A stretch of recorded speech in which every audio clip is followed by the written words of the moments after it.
Selamat sore, sobat CCC sekalian dan sobat media yang mendengarkan di radio 7,7 FM Wonosobo dan di website CCC Radio dan tanganterbukamedia.com. Hari ini hari spesial dan kita juga kedatangan tamu spesial, penulis buku Santoni Ong. Kita akan berkenalan dan kita akan menggali lebih jauh tentang perjalanan buku, juga perjalanan Pendeta Santoni Ong, perjalanan pelayanan dan juga perjalanan iman. Terima kasih sudah bersama kami kabar buku di JCC Radio Wonosobo bersama Pendeta Santoni Ong yang sudah hadir di studio virtual kita. Pak Pendeta Santoni, selamat sore. Ketika Pak Pendeta khotbah di salah satu ibadah yang saya hadiri, Pak Pendeta bercerita tentang anak remaja yang berulang tahun tapi justru memilih di pedalaman Kalimantan, Pak Santoni. Ini menarik. Saya ingat betul karena hebat juga ya, remaja kota dari Jakarta kemudian memilih merayakan ulang tahunnya di pedalaman Kalimantan. Apa yang Bapak sampaikan waktu itu, Pak ya? Ya, jadi ada seorang anak remaja, dia menabung sudah kecil, lalu ketika ulang tahun ke-17 dia bilang sama ayahnya, saya ingin merayakan ulang tahun, nggak pesta, tetapi saya ingin berkumpul bersama dengan anak-anak di 17 panti asuhan di Indonesia. Jadi dia mengunjungi panti-panti asuhan di seluruh Indonesia, dari Medan, lalu Lampung, lalu Jawa Barat, DKI, Jawa Tengah, lalu ke NTT, Kalimantan, Sulawesi, 17 panti asuhan. Jadi dia pakai uang tabungannya dan dia berikan ke panti-panti itu dan dia bilang sama ayahnya, jadi tolong beliin tiketnya dan saya menyiapkan hadiah-hadiah dan juga persembahan syukur buat anak-anak panti asuhan. Dia lakukan itu. Di NTT juga kami jalankan.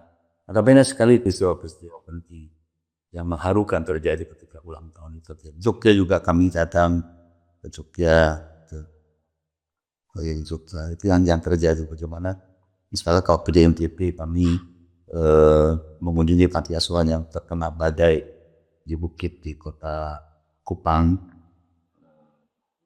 Dari mereka katanya sekitar 49 orang. Lalu keluarga dia mencatatnya 99 orang. Lalu kami bawa lagi kisah 100 buah. Sampai di sana saya bilang, ini bingkisannya berapa semua 100? Kan anaknya 49. Begitu kita cari panti asuhan yang lain. Lalu di panti asuhan yang pertama kita sudah datang, saya bilang ada panti asuhan dekat sini. Oh, ternyata ada di bawah bukit. Sudah gelap malam itu dan panti asuhannya tanpa listrik, lalu dengan lampu mobil kami ke sana dan ternyata anak di sana itu jumlahnya 51 dan mereka lagi butuh buat biaya uang sekolah seberapa jumlah anak dan uang yang diberikan itu pas buat itu. Lalu dikatakan Pak Pendeta ternyata kita jawaban doa buat anak-anak melalui sudah kita kerjakan. Itu mungkin Pak Hidayat tentang pengalaman ya, cerita menarik. Saya pikir cuma satu, ternyata 17 di ulang tahun yang ke-17 ya. Ya. Apa yang mendorong rekan ini untuk memilih hal yang spesial ini? Karena dia merasa bersyukur Tuhan lahirkan dia di sebuah keluarga yang cukup dan dia diberikan berlebih bahkan sehingga dia ingin juga berbagi buat saudara-saudara yang lain. Dan kebetulan orang pun juga suka berbagi dan kami sering pergi dengan orang tuanya pelayanan ke daerah-daerah hamba Tuhan, bangun gereja dan segala macam. Oke, bersyukur ya, mensyukurin apa yang sudah didapati di kehidupannya. Ya, saya juga teringat Pak Santoni juga aktif mendorong gereja yang Bapak layani untuk terlibat dalam pelayanan-pelayanan diakonia dan mungkin ada resepnya, tapi apa yang mendorong Bapak kemudian menceritakan hal seperti ini sehingga banyak orang yang kemudian tergerak untuk melakukan pelayanan-pelayanan yang seperti anak remaja tadi, Pak? Ya, saya pikir kalau kita memperhatikan sebagai orang Kristen, tugas kita kan dikatakan oleh Tuhan Yesus Kristus, pergilah, jadikan semua bangsa muridku. Jadi tugas kita tuh pergi di tengah-tengah dunia. Jadi sebagai gereja, kita itu harus sebagai orang percaya, kita harus pergi, bukan ke dalam. Bagaimana membawa kabar baik. Kabar baik berarti sebuah sukat shalom Allah kepada dunia ini. Shalom itu berarti hidup yang sejahtera, hidup yang tentram, kecukupan, yang membahagiakan. Kalau Yesus bilang kita harus membangun Magna Carta, jadi sebuah paradiso baru, surga yang baru bagi dunia ini. Itu kenapa? Karena saya merasa sebagai umat yang sudah diselamatkan, ditebus, kita harus membangun dunia ini sebagai paradiso baru yang sudah dirusak oleh dosa. Baik Pak. Sebelum jauh tentang paradiso dan lain-lain, saya ingin acara ini juga termasuk ajakan untuk agar buku vokar yang Bapak ini bisa dibaca dan disebarkan ke banyak tempat ya Pak ya. Dan ide-ide Bapak tadi bahwa komunitas ini harus bergerak, komunitas ini harus juga membangun paradiso yang baru di mana berbagi kabar baik itu hal yang mungkin dilakukan dalam komunitas yang bersyukur ya Pak ya. Ya, kita akan lanjutkan di sesi berikutnya Pak Pendeta, karena hal-hal seperti ini menarik kalau kita kupas pelan-pelan Pak. Jangan buru-buru karena nanti ini. Tapi mungkin pertanyaan terakhir Pak.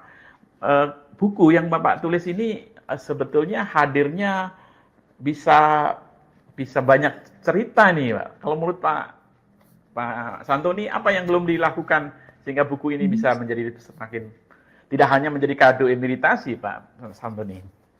Ya memang selama 37 tahun, 37 tahun saya setelah lulus melayani, ada banyak kisah-kisah yang memang menjadi misi yang harus kita lanjutkan, misi Kristus.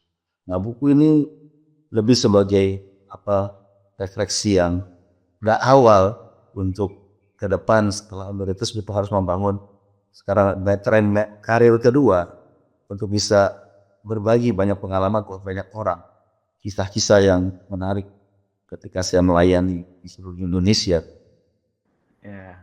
Ya sudah tepat nih kita bercerita di radio dari Jakarta, Wonosobo dan juga kita di streaming di YouTube. Tangan terbuka media, nanti juga ada di YouTube-nya Radio JCC. Iya, sebelumnya kita akan dengarkan pujian dan kita akan berbagi justru khusus tentang kita mulai dari kata sang gurunya Pak. Jadi saya tertarik dengan sang guru kehidupan. Nah, bagaimana Pak Santoni dan kita semua bisa mengikuti alurnya ketika kita bersama-sama mendengar dan memaknainya, sang guru kehidupan ini dalam kehidupan kita.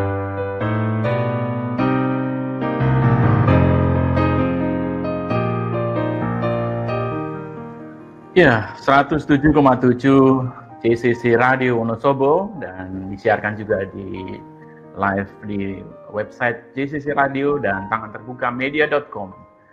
Kita masih bersama Pendeta Santoni dan dalam kabar buku yang mengupas buku beliau, buku yang menarik untuk kita sama-sama ikuti perjalanannya. Ya, Pak Pendeta Santoni, kita lanjut ke pilihan kita tentang belajar dari sang guru kehidupan. Bagaimana kita bisa mendengar dan juga memaknainya ya. Karena kata yang Bapak pilih adalah menghidupi panggilan. Kalau ada panggilan, ada suara yang bisa didengar dan Bapak pasti mendengarnya dengan sangat-sangat tekun dan sangat-sangat bergumul ya Pak ya. Nah, kalau ada profil tentang sang guru ini menurut Pak Santoni, kira-kira apa saja yang Bapak ungkapkan di buku itu, kemudian ini loh yang Pak Santoni dengar, pelajari dan menjadi karakter-karakter yang di mana Pak Santoni belajar banyak nih. Ya, jadi kalau kita perhatikan tentang karakter profil sang guru, kita bisa belajar bahwa sang guru adalah Yesus sendiri. Seperti apa pribadi sang guru? Jadi kalau kita perhatikan, kita sebagai orang Kristen, yang kita harus ikuti adalah pola sang guru yaitu Yesus Kristus. Seperti apa sang guru itu? Kalau kita perhatikan, siapa sang guru itu? Kalau kita memperhatikan Lukas pasal 2, ayat 40 dan ayat 52, di sana dikatakan bahwa Yesus itu semakin besar. Yesus makin bertambah besar. Jadi profil sang guru itu semakin besar. Berarti Yesus itu bertumbuh besar secara fisik. Berarti dia menjaga proses pertumbuhan badannya karena dia memperhatikan makan dan minum. Jadi kesehatan hal yang penting, tapi seringkali kita abaikan. Kita menjadi orang yang terlalu banyak sangat sibuk melayani, sibuk bekerja, tapi tidak lagi memperhatikan kesehatan kita. Akhirnya memuatkan biaya yang besar untuk pengobatan kita. Jadi di sini kita bisa melihat Yesus mengajarkan kita untuk bertambah besar, memperhatikan kesehatan kita, fisik kita. Itu yang pertama. Lalu dia bertambah hikmat. Bertambah hikmat berpatut di sini dikatakan dalam Lukas pasal 2 40 dan 52, ia bertambah hikmatnya. Penuh dengan hikmat. Kata Sofia. Sofia berarti Yesus memiliki makna intelijensia yang luas. Punya kemampuan untuk menggunakan pengetahuan, memecahkan berbagai masalah yang sangat ragam dengan bijak. Jadi sang guru itu bukan hanya fisiknya yang dia menjaga fisik, tapi dia memiliki pengetahuan, kemampuan untuk bisa menggunakan semua pengetahuannya, semua apa yang dia dapatkan untuk menghadapi berbagai ragam dengan bijaksana. Jadi Yesus bertumbuh secara intelektual, bertambah hikmatnya, dan itu semua berasal dari Allah. Lalu kalau kita perhatikan, kita seharusnya juga terus belajar. Sebagai mencontoh sang guru, kita bukan hanya memikirkan fisik kita, tapi bagaimana otak kita ini, pemikiran kita terus menambah pengetahuan kita tentang iman kepada Tuhan. Pengetahuan tentang kehidupan ini. Karena iman itu bukan hanya sampai pada tahu, tetapi juga lebih daripada sekedar tahu. Pak Kris bisa bayangkan, otak kita itu segenggam tangan kita ini. Otak kita segenggam tangan ini. Tapi bisa menampung 100.000 jilid buku. Berapa buku yang kita baca? Berapa buku-buku rohani yang kita baca? Bagaimana kita bisa bertumbuh? Sebuah pertanyaan buat kita sebagai orang Kristen.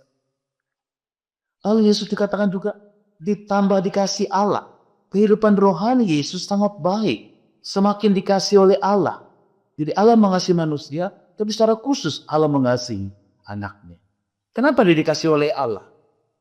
Saya yakin karena belajar firman Tuhan, Alkitab mengajarkan, menyaksikan kepada kita, ia berdiskusi dengan ahli-ahli Taurat ketika berdiskusi dengan ahli-ahli Taurat ketika dia masih kecil. Dia menghadapi pencobaan dengan firman Tuhan. Dia mengutamakan firman Tuhan, dia belajar secara mendalam firman Tuhan, bergumul dalam firman Tuhan sehingga dia dikasihi oleh Tuhan. Jadi ini penting buat kita. Fisik kita harus baik sehat, kita sungguh-sungguh bisa menambah pengetahuan kita, dan kita juga belajar firman Tuhan dan mentaati firman Tuhan. Lalu dia dikatakan bertambah dikasih oleh manusia secara sosial. Jadi Yesus itu bertumbuh semakin dikasih oleh manusia, pertumbuhan relasi yang bersifat vertikal dengan Tuhan berjalan sesuai dengan pertumbuhan relasi yang bersifat horizontal. Dengan sekamanya berarti disukai oleh banyak orang. Berkat keterlibatan dalam masyarakat sekitarnya, dalam komunitasnya, dalam sinagogenya. Karena dia belajar untuk melayani dan mengasihi. Kehidupan sosial Yesus, dia bertumbuh, terbukti di tengah-tangah manusia dia berdosa. Alkitab mencatat selama 18 tahun, sejak umur 12 tahun sampai 33. Dia melaksanakan tugas tanggung jawab sosialnya sebagai anggota masyarakat. Jadi selama umur 12 tahun sampai dia melakukan tugas nanti, 12 dan 30. Itu dia pasti hidup tengah-tengah masyarakat. Membantu orang tuanya, dia hidup di tengah-tengah masyarakat, dan dicintai oleh banyak orang. Itu karakter sang guru, Pak Kris. Apalagi yang bisa yang kita bisa perhatikan, itu aplikasi sangat baik buat kita. Nah, lalu apa misi visinya? Kalau kita perhatikan visi misinya itu jelas ada dalam Lukas pasal yang keempat ayat 19 sampai 12 sih. Membangun makna karta baru. Yesus datang, Roh Tuhan ada padaku, maka aku Roh Tuhan ada padaku, aku memberitakan kabar baik kepada orang-orang miskin, orang-orang di penjara, orang-orang susah. Itu tugasnya. Dia membangun paradiso baru, surga yang baru bagi dunia ini. Bahkan kalau kita perhatikan, Yesus itu sungguh-sungguh lalu dia juga mengatakan pergilah jadi semua bangsa muridku. Itu adalah misi fokus. Dan pelayanan berbelas kasihan.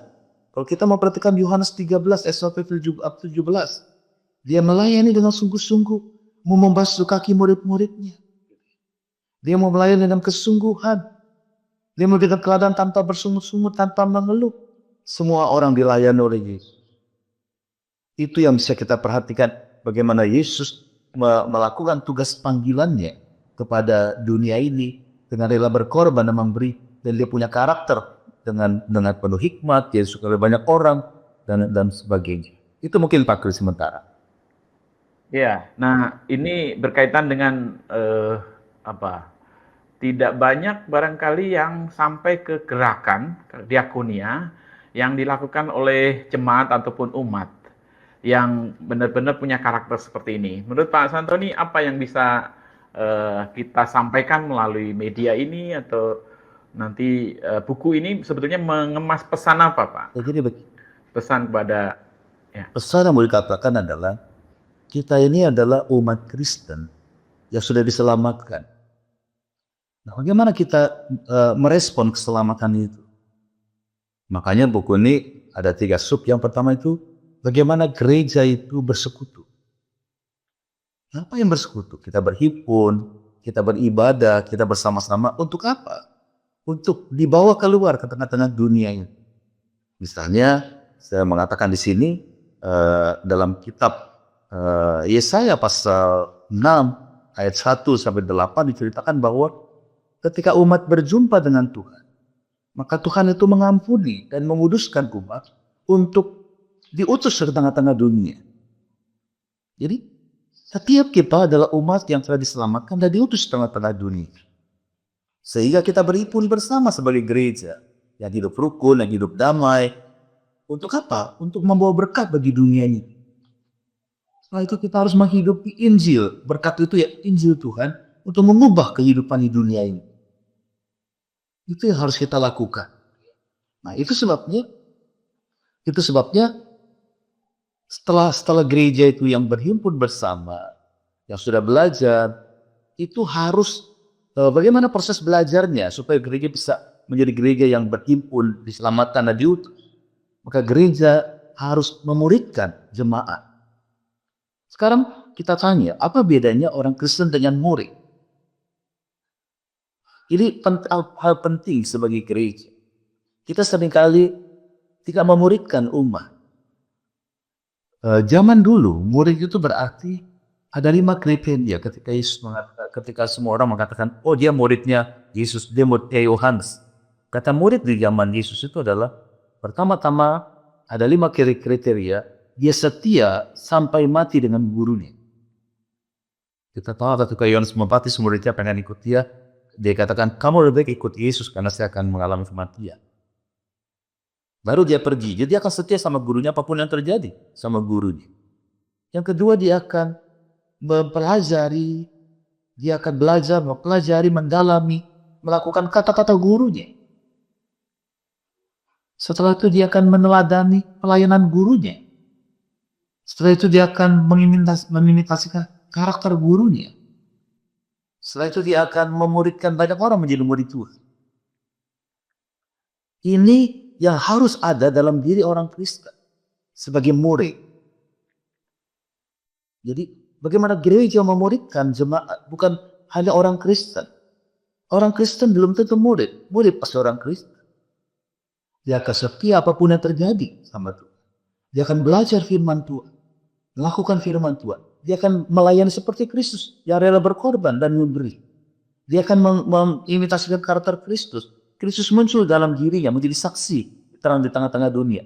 Dia akan membuat orang menjadi murid. Hatinya menjadi orang yang punya 4 karakter tadi. Itu sesuatu yang seringkali ditinggalkan oleh gereja. Itu yang mungkin saya salah. Sobat JCC Radio dan Sobat Media sampai saat ini masih setia mendengarkan siaran kami, dan diskusi ini masih berlanjut dengan satu sesi yang mungkin juga relevan di saat ini, karena ketika pelayanan ini pasti bertemu dengan satu hal yang dibahas di buku ini cukup menarik, yaitu tentang kemiskinan. Apa hubungannya kekristenan kita dengan kemiskinan yang kita hadapi, dan apa yang sikap yang seharusnya kita ambil gitu. Ya, ada dari Alkitab, ada dari apa, tapi Pak Santoni mau mengupas dari mana ini? Ketika kita memang perlu menempatkan informasi ini menjadi tepat, supaya kita juga bertindak tepat nantinya. Ya, jadi ini ada di halaman 37 dan seterusnya nih Pak. Ya, jadi kalau buat saya dasar dari kenapa perlu kemiskinan itu kita tangani, kita mungkin kita menyingkirkan dulu sebab penyebabnya kenapa itu terjadi, tapi realitas di depan kita ada kemiskinan gitu ya. Nah, kemiskinan seringkali membuat orang tidak diperlakukan seperti manusia, jadikan objek ya. Mereka dihina, mereka nggak mendapatkan hak-haknya.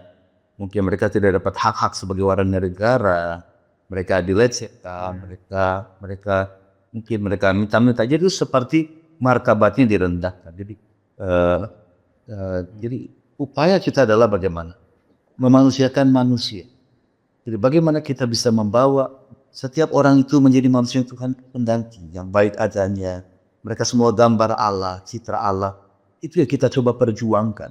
Walaupun dengan apa yang bisa kita kerjakan. Kita nggak bisa mengerjakan banyak. Mada Teresa bilang kita hanya setetes air di samudera kemalangan.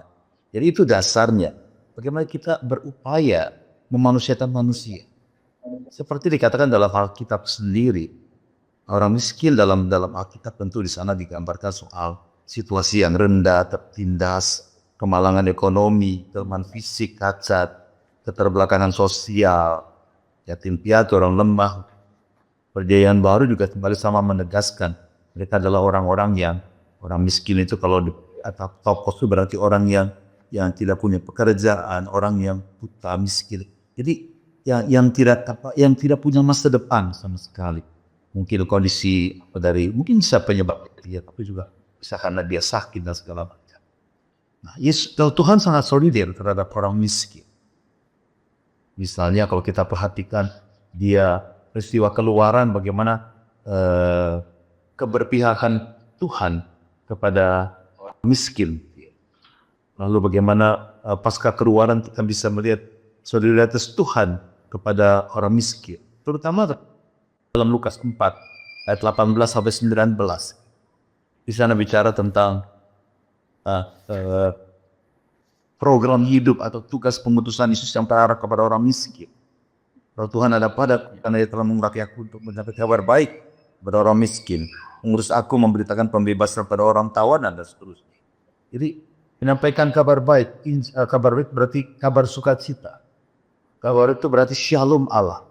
Itu kepada orang-orang yang tanpa masa depan, orang-orang yang mungkin perlu diperhatikan. Gereja membawa misi Kristus tengah-tengah dunia ini. Bagaimana gereja memperhatikan orang-orang yang memang yang membuat dia menjadi manusia seperti gambar Allah, membangun paradiso baru. Itu seringkali dilupakan oleh gereja. Gereja berpikir nanti uang gereja habis. Nah seperti itu. Itu mungkin Pak Turis. Tadi Bapak sudah sampaikan juga relevansi gereja saat ini barangkali belum menyentuh ke sana. Nah, kira-kira bagaimana supaya kita punya sinergi bersama untuk melihat ini menjadi tanggung jawab gereja ataupun umat di masa sekarang, Pak Santoni. Ya, ini yang kita lakukan sebagai gereja. Kita perlu menjadikan umat itu murid Tuhan. Itu langkah yang pertama. Seorang murid itu akan belajar firman Tuhan. Itu dengan di kepalanya, dengan dia belajar firman Tuhan dengan kepala.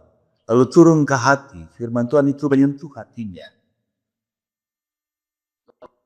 Tangan, jadi murid itu akan belajar, lalu menanamkan dalam hati, dan tangan bekerja dan bergerak. Nah, jadi bagaimana memuridkan jemaat?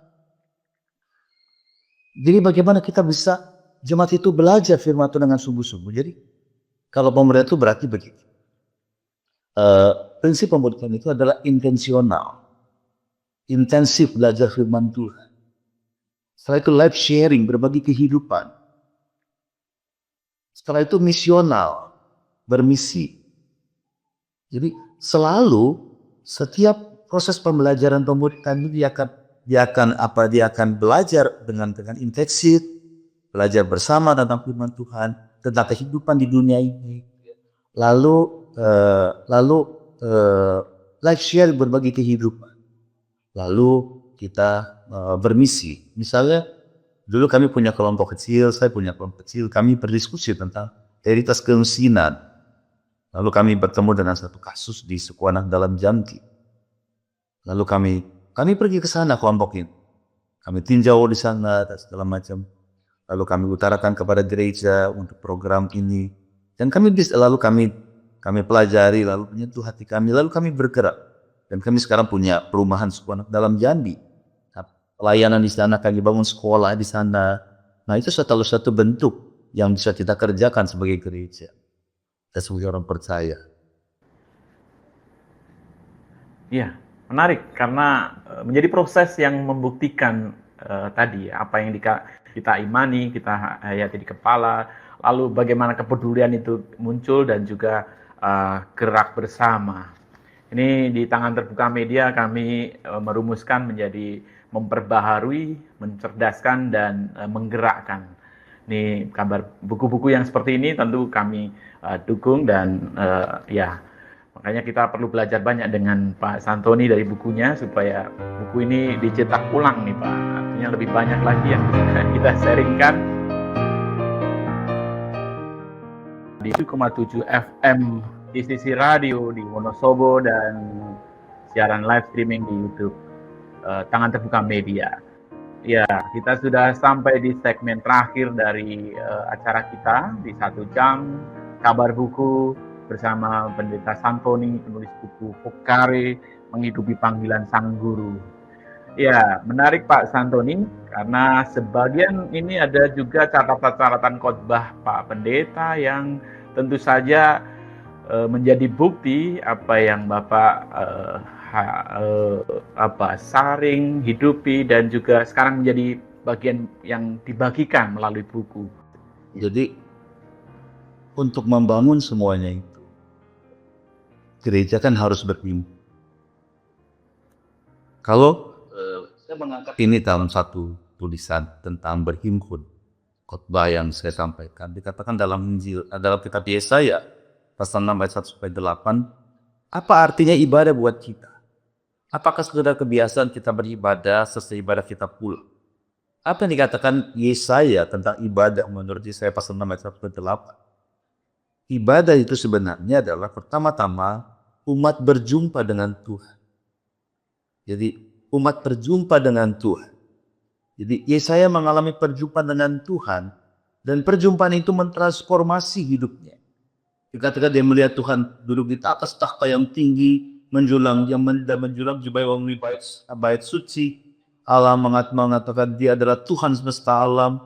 Tatanya yang tinggi dan menjulang tidak bisa dibandingkan dengan tahta Raja Uzia.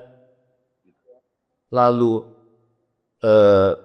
dia merasa tidak layak, dia menutupi wajahnya. Artinya di sini kita diajak perjumpaan dalam ibadah, dalam perjumpaan kita dengan Tuhan. Itu mau dikatakan perjumpaan dengan Allah dalam ibadah bukan sekedar formalitas ritual, tapi perjumpaan yang didasari oleh kerendahan hati, kerinduan, keinginan berserah total kepada Tuhan. Sebab kita berjumpa dengan Allah yang kudus dan besar. Jadi hati, pikiran, perasaan, kehendak kita harus tertuju kepada Tuhan. Nah, setelah perjumpaan dengan kerendahan hati, maka Yesaya 6 ayat 3-7 ada kesadaran akan diri sendiri dan kesediaan diperbaharui. Yesaya mengatakan, celakalah aku binasa, aku najis bibi. Jadi Yesaya menyadari siapa dirinya di hadapan Tuhan. Tuhan yang agung dan kudus itu, betapa hinanya dia, berdosanya dirinya. Celakalah aku binasa. Kata celaka aku itu kata yang sering keluar dari mulut para nabi ketika memberitakan pemberontakan, penghukuman dari Tuhan karena pemberontakan dan ketidaktaatan umat kepada Tuhan. Nah, bagaimana penyesalan dosa kita saat menaikkan doa pengakuan dosa, nyanyian pengakuan dosa? Apakah formalitas? Tapi ada nggak perubahan dalam hati kita? Nah, setelah itu apa? Ayat 7-8. Memiliki kehidupan baru dan menjadi duta Allah. Jadi siapakah yang akan kuutus? Siapa yang mau pergi dari kita? Dari kita. Seolah ini aku, utuslah aku.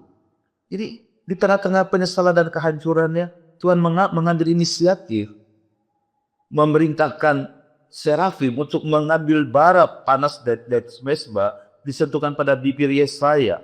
Berarti pemulihan hidup. Lalu diutus tengah-tengah dunia.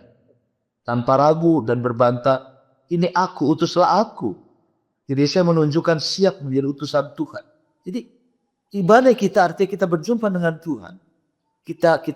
Kita diperbaharui, lalu memiliki kehidupan baru dan menjadi duta Tuhan di tengah-tengah dunia, bermisi di tengah-tengah dunia. Itu yang harus kita lakukan. Itu Mas Kris.